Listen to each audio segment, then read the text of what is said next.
মক্কার এক সর্দারের নাম ছিল আবু জাহাল, আর এক সর্দারের নাম ছিল আখনাস। একদিন আখনাস এবং আবু জাহাল দুই সর্দার নিরিবিলি এক জায়গায় ছিল, যেখানে অন্য কোনো মানুষ ছিল। তখন আখনাস নামের সর্দার আবু জাহাল নামের সর্দার রে বলল যে, এখানে তো তুমি আর আমি দুইজন ছাড়া আর কোনো মানুষ নাই, আমি তোমার কাছে একটা কথা জিজ্ঞাসা করব, তুমি সঠিক জবাব দিবা। আবু জাহেল কথা দিল, হ্যাঁ ঠিক আছে, যেহেতু এখানে আর কোনো মানুষ নাই, তোমার আর আমার ব্যাপার, বলো কি বলতে চাও, আমি সঠিক জবাব দেব। তখন আখনাস আবু জাহালকে জিজ্ঞাসা করলো, মুহাম্মদ যে সমস্ত কথাবার্তা বলে এগুলি সত্য বলে না মিথ্যা বলে? KH Islamic media. এমন সুযোগ যেন সমাজের লোকেরা না পায়, এই জন্য আল্লাহ পাক রব্বুল আলামিন রাসূল করিম সাল্লাল্লাহু আলাইহি ওয়াসাল্লামের পবিত্র জিন্দেগীর প্রথম 40টি বৎসরকে তিনি যে রাসূল ছিলেন এই কথা প্রমাণের কাজে ব্যবহার করলেন। এটাকে কিতাবের ভাষায় বলে নবীর জন্য নবুয়তের দলিল। রাসূলের পবিত্র জীবন ইতিহাসকে সিরাতুন নবী বলা হয়। এই দুনিয়াতে 63 বছর আগে 1 রবিউল আউয়াল মাসে রাসূল জন্মগ্রহণ করে এসেছিলেন, আবার 63 বছর পরে আরেক রবিউল আউয়াল মাসে রাসূল ওফাতের মাধ্যমে দুনিয়ার থেকে বিদায় হয়ে গেছে। 2 রবিউল আউয়ালের মধ্যবর্তী সময়কাল 63 বছরের।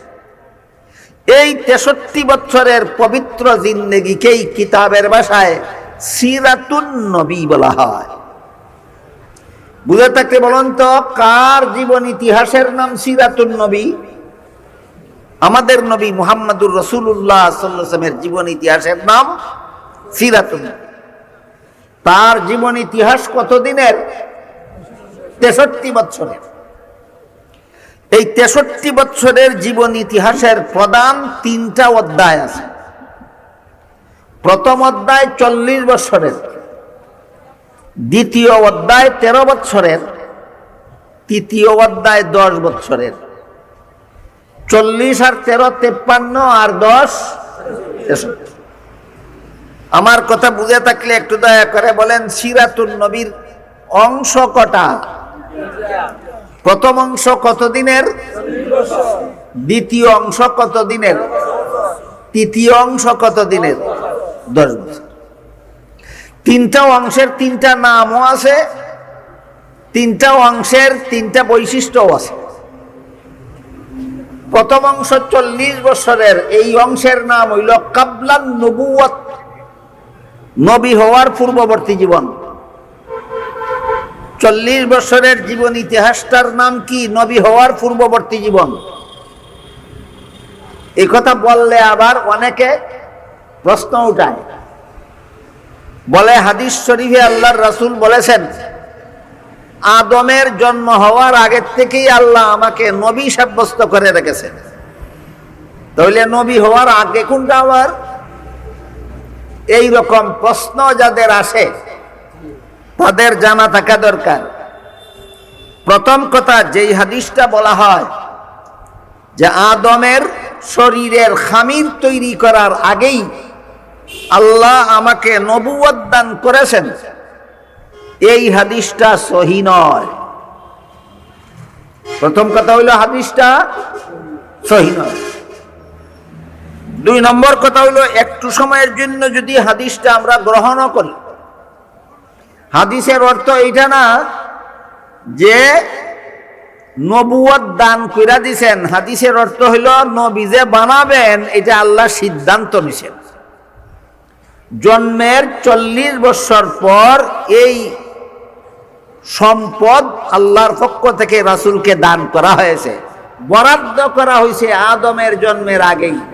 আমাদের নবীর জন্য নবুয়ত আল্লাহর দরবারে বরাদ্দ করা হয়েছে আদমের জন্মের আগেই, দান করা হয়েছে 40 বছর বয়সে। বিষয়টা কি বুঝতে পারলেন? না বুঝলে আমি একটা উদাহরণ দেব। ধরেন আপনারা পুঁথিজুরির বাসিন্দাদের জন্য রাস্তাঘাট নির্মাণ, বিভিন্ন রকমের উন্নয়নমূলক কাজের জন্য দেশের প্রধানমন্ত্রী 50 কোটি টাকা বরাদ্দ করলেন। 50 কোটি টাকা বরাদ্দ করলেন 5 বছর আগে, আর আপনাদের এলাকার চেয়ারম্যান মেম্বারদের মাধ্যমে টাকাটা আপনাদের এখানে পৌঁছাইয়া দিলেন 5 বছর পরে। বরাদ্দ করা আর পৌঁছাইয়া দেওয়া একই টাইমে না ব্যবধান আছে? ঠিক তেমনি ভাবে আল্লাহ আদম সৃষ্টির আগেই আমাদের নবীর নামে নবুয়ত বরাদ্দ করে রেখেছেন। জন্মের 40 বছর পরে বরাদ্দ করা নবুয়ত তাকে দান করেছেন। কাজেই এই ব্যাপারে আর কোনো অভিযোগ চলে না। আমাদের নবীর জীবন ইতিহাসকে সিরাতুন নবী বলা হয়। এর প্রধান অংশ 3টা। প্রথম অংশ 40 বছরের, এই অংশের নাম নবুয়তের পূর্ববর্তী জীবন, অর্থাৎ নবুয়তের দায়িত্ব পাওয়ার পূর্ববর্তী জীবন। এরপরে ওহী নাজিল শুরু হওয়ার পর থেকে আরো 13 বছর মক্কা শরীফে অবস্থান করা। এটা হলো সিরাতুন নবীর 2য় অধ্যায়। 2য় অধ্যায়ের পরিমাণ কত? 13 বছর। এই অধ্যায়ের নাম হইল মক্কি জিন্দেগি।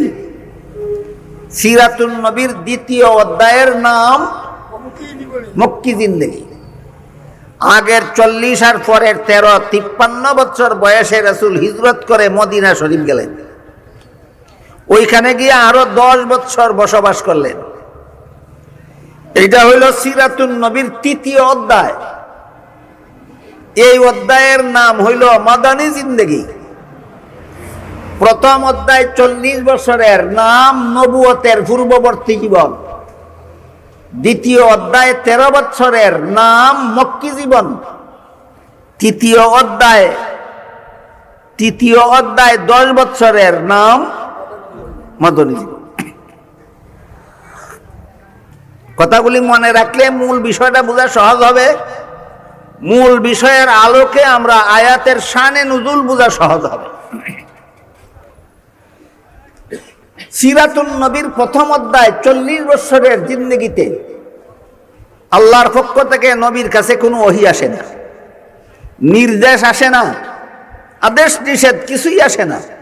এমনকি সমাজের মানুষকে ইবাদত বন্দেগীর কথা রাসূল বলবেন দূরের কথা, কলেমার দাওয়াতটুকু পর্যন্ত দেননি।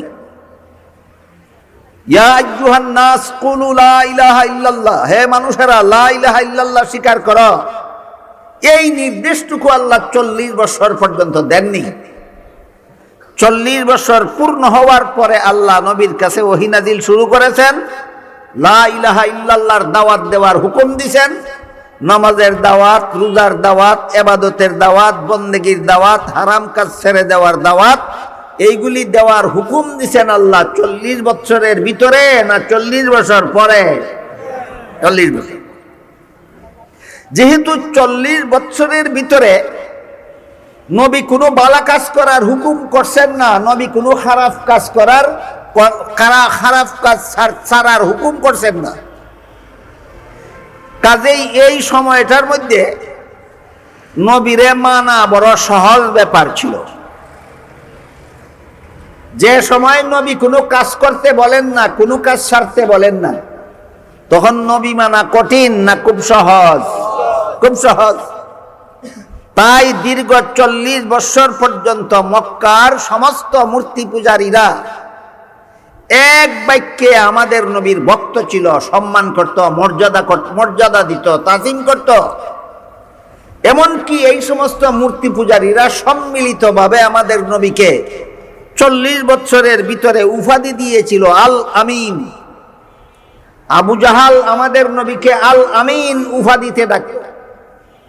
আবু লাহাব আমাদের নবীকে আল আমিন উপাধিতে ডাকত। আল আমিন অর্থ আমানতদার, বিশ্বাস্য, সত্যবাদী। আল আমিন কথার সহজ সরল বাংলা অর্থ হইল সত্যবাদী। বুঝে থাকলে এবার বলেন, মক্কার কুরাইশ বংশের মূর্তি পূজারীরা আমাদের নবীরে সত্যবাদী কইছে কতদিন? 40 বছর।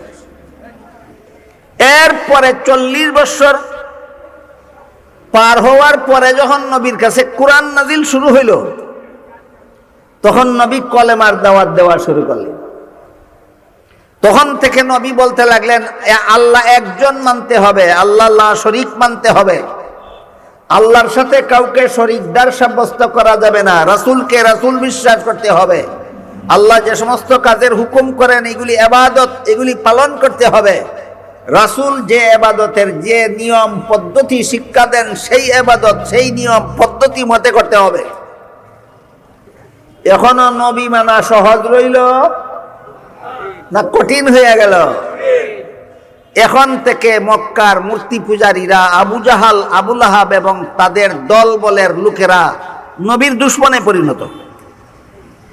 কথা বুঝে থাকলে বলেন তো, 40 বছর সম্মান করলো, 40 বছর পরে দুশমন হইল কেন? 40 বছর সম্মান করছে এই জন্য, এখন সম্মান করলে কোনো কাজ করতে হয় না, এমন সম্মান করা বড় সহজ ব্যাপার। 40 বছর পরে দুশমন হইল কেন? এখন নবী মানি বললে চলে না, নবীর হুকুম পালন করতে হয়। এই জন্য যখন সিরাতুন নবীর 2য় অধ্যায় শুরু হলো, সমস্ত মূর্তি পূজারীরা মক্কাবাসীরা রাসূলের বিরুদ্ধে দুশমনী শুরু করে দিল। মাত্র আঙ্গুলে গোনার মতো কয়েকজন লোক নবীর দাওয়াত কবুল করলো, কলেমা গ্রহণ করে মুসলমান হইল। আর বাদ বাকি সমস্ত লোকেরা আবু জাহাল সহ আবু লাহাব সহ যারা দীর্ঘ 40 বছর পর্যন্ত নবীকে আল আমিন বলেছিল, তারা নবীর বিরুদ্ধে দুশমনী শুরু করল। এই পরিস্থিতিটা যখন তৈরি হইল, তখন মক্কার এক সর্দারের নাম ছিল আবু জাহাল, আর এক সর্দারের নাম ছিল আখনাস। একদিন আখনাস এবং আবু জাহাল 2 সর্দার নিরিবিলি এক জায়গায় ছিল, যেখানে অন্য কোনো মানুষ ছিল।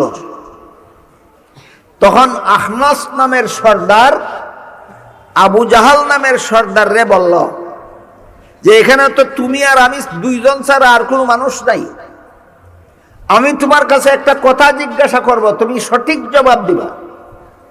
আবু জাহেল কথা দিল, হ্যাঁ ঠিক আছে, যেহেতু এখানে আর কোনো মানুষ নাই, তোমার আর আমার ব্যাপার, বলো কি বলতে চাও, আমি সঠিক জবাব দেব। তখন আখনাস আবু জাহালকে জিজ্ঞাসা করলো, মুহাম্মদ যে সমস্ত কথাবার্তা বলে এগুলি সত্য বলে না মিথ্যা বলে? এই প্রশ্ন করা মাত্র আবু জাহাল চিন্তা করে দেখল, যদি আখনাসের প্রশ্নের জবাবে বলে যে মুহাম্মদ যা বলে সত্য বলে, সাথে সাথে প্রশ্ন আসবে, মানো না কেন? আসবে কিনা? আসবে, মানো না কেন? আর যদি আবু জাহাল আখনাসের প্রশ্নের জবাবে কয় মুহাম্মদে মিথ্যা কয়, তাহলে সাথে সাথে প্রশ্ন আসবে, যেই লোকটা মিথ্যা কয় এই লোকটাকে 40 বছর পর্যন্ত আল আমিন কইলা কেন? বিষয়টা বুঝতে পারছেন আপনারা? আবু জাহাল উভয় সংকটে পড়বে।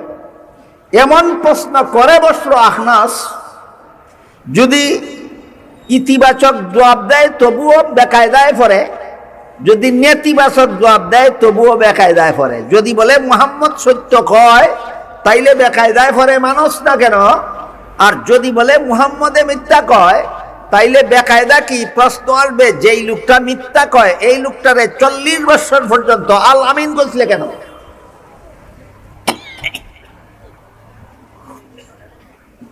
এইভাবে দুশমনদেরকে লাজবাব করার জন্য মুহাম্মদুর রাসূলুল্লাহ সংসারের ব্যাপারে যত কথা বলেন, ধর্মের ব্যাপারে যত কথা বলেন, দুনিয়ার ব্যাপারে যত কথা বলেন, আখিরাতের ব্যাপারে যত কথা বলেন, জিন্দেগির ব্যাপারে যত কথা বলেন, মরণের ব্যাপারে যত কথা বলেন, কবরের ব্যাপারে যত কথা বলেন, হাসরের ব্যাপারে যত কথা বলেন, জান্নাত জাহান্নামের ব্যাপারে যত কথা বলেন, আল্লাহর ব্যাপারে যত কথা বলেন একটাও মিথ্যা নয়, তিনি সত্যবাদী। এই কথাটা সমাজের মধ্যে সুপ্রমাণিত করার জন্য আল্লাহ দীর্ঘ 40 বছর পর্যন্ত নবীকে নবুয়তের দায়িত্ব অর্পণ করেননি, শুধু নবী হিসাবে সমাজে পরিচিত হওয়ার সুযোগ দান করেছেন।